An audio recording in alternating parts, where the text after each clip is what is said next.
जैसे अपनी अपनी माँ के बारे में बताया, मेरा ये सौभाग्य है इस देश में जो माएँ हैं, दादियाँ, नानियाँ, दादा, नाना जो उस जनरेशन के लोग हैं, उनसे मुझे बहुत प्यार मिला है। जी। और आपकी अदालत अगर इतना बड़ा शो बना तो उन लोगों की वजह से बना। बिल्कुल सही कह रहे हैं आप, बिल्कुल सही कह रहे हैं। Of course। जनता में से लोग सवाल ले सकते हैं। सर मेरा सवाल ये है कि आजकल आपके बॉडी बिल्डिंग के वीडियोस बहुत वायरल हो रहे हैं, तो क्या 70 साल की उम्र में भी बॉडी बनाई जा सकती है? उनको शक है कि ये बनाई जा रही है या सिर्फ वीडियो बन रहे हैं।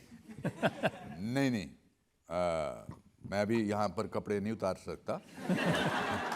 मुझे लगता था कि मुझे हमेशा एक्टिंग के बारे में पूछेंगे, बालों के बारे में पूछेंगे, पुरानी तस्वीरों के बारे में पूछेंगे, पर मैं चाहता था कि कोई मेरी बॉडी के बारे में पूछना शुरू करे। सिर्फ बॉडी तो जो ऑब्वियस हैं, सलमान साहब हैं, अक्षय कुमार हैं, वो मेरे पीछे पड़े रहते थे कि यार आप करो, आप इतने अच्छे एक्टर हो, करो।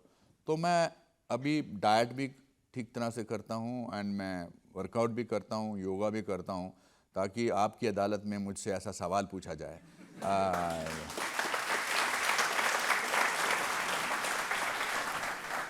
आपको तो स्विमिंग भी नहीं आती थी। लास्ट ईयर मुझे एक ऐसी फिल्म मिली विजय 69 जिसमें मैं ट्रायथलॉन लड़ रहा हूँ। ट्रायथलॉन का मतलब है कि आपको कुछ किलोमीटर तैरना होता है, कुछ साइकिल होती है और कुछ दौड़ना होता है। मुझे तैरना नहीं आता था, मुझे पानी में डर लगता था। फिर मुझे लगा कि मैं कैसे ऐसी फिल्म कर सकता हूँ, तो मैंने 68 साल की उम्र में तैरना सीखा और मैंने उस फिल्म में जितने भी तैरने के सीन हैं मैंने खुद किए हैं। तो इंसान कुछ भी कर सकता है।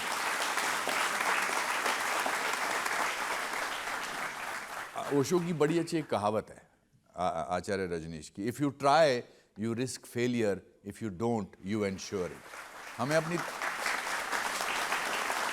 देखिए, जो फिल्म इंडस्ट्री में आते हैं आजकल मैं देखता हूँ उनको सब कुछ आना चाहिए। उनकी बॉडी भी अच्छी होनी चाहिए, उनको घुड़सवारी भी आनी चाहिए, उनको एक्टिंग भी आनी चाहिए जिसके लिए वो आए हैं। एक दिन मैं यश जी के घर बैठा था, यश चोपड़ा जी के घर, तो एक मैनेजर और एक सेक्रेटरी आए, कहते जी मुंडा तैयार है। तो कहते कैसे? कहते जी साइकिलिंग भी आ गई है, घुड़सवारी भी आ गई है, बॉक्सिंग भी आ गई। कहते एक्टिंग, कहते ओदे जी भी मेहनत कर रहा है। देखिए, आपके साथ अच्छी बात क्या, आपने इतनी फिल्में की हैं जी कि हर रोज टीवी पर, मोबाइल पर, आईपैड पर कोई आदमी कहीं भी देख रहा हो, अनुपम खेर फिल्म में जरूर नजर आ जाते हैं। किसी न किसी फिल्म में तो होते ही हैं। हाँ, मेरे से बच नहीं सकता कोई इंसान। मेरी माँ मेरी भाभी के साथ शर्त लगाती है कि आज पिक्चर होगी कि नहीं, और हमेशा मेरी माँ जीतती है। किसी ना किसी चैनल पर ये इतनी सारी 540 फिल्में कर चुका हूँ, कहाँ बचेंगे आप मुझसे? मैं तो आपके जीवन का एक अभिन्न अंग हूँ। मैं आप में से किसी का चाचा हूँ, आप में से किसी के पिताजी हूँ, किसी का मामा हूँ। दिखाया ना आपने सब, ये दिल, ये जो दिल है ना, दिल, हाँ, ये दिल मेरे चाचा जी थे।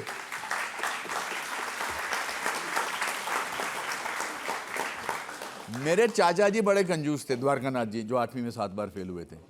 मेरे सारे कैरेक्टर्स मेरे रिश्तेदारों से मुझे मिले हैं। तो मेरे चाचा जी से जब पैसा मांगते थे तो ऐसा करते थे, नहीं नहीं ऐसी बात मत कर, ऐसे बात मत कर बेटा, मत कर बेटा, मत कर, ऐसा मत कर। तो उनकी तरह मैंने मूछें लगाई। दूसरा जो दिखाया वो बेटा वाला कैरेक्टर, वो भी मेरे चाचा जी थे। मतलब क्या क्या ये मैंने जो किया। चाचा जी थे, इन्होंने मैंने सुना कि शादी भी काफी देर से की थी। जी जी जी जी जी द्वारकादास जी जब 45 साल के हो गए थे तो उन्होंने, मेरी संतोष उनकी मेरी चाची थी, उनकी उम्र होगी कोई 20-22 साल की। तो मेरे चाचा जी की आदत थी कि वो गुस्से में उनकी आंखें बंद हो जाती थी, और चाची बड़ी चुलबुली थी, हैं, तो वो उनके साथ खेलती थी, मतलब मज़े करती थी। तो जैसे वो कश्मीरी में कुछ बोलते थे, it was the most funniest site of my life. हम सब लोग बच्चे देखते थे, वो कश्मीरी में डांटते थे तो आंख बंद हो जाती थी, तो मेरी चाची यहाँ से यहाँ पहुँच जाती थी। जैसे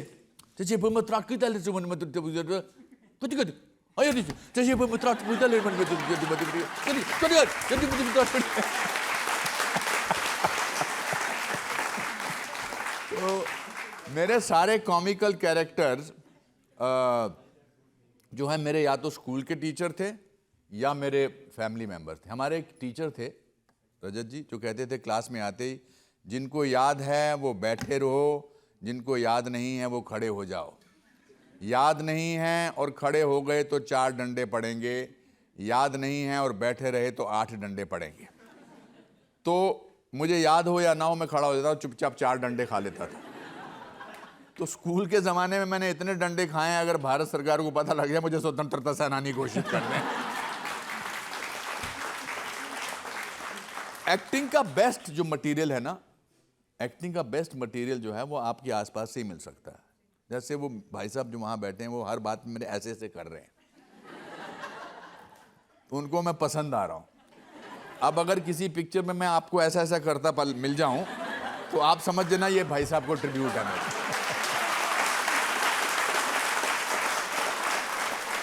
अनुपम जी, सच ये है कि आपने अपने फेलियर को अपनी ताकत बनाया।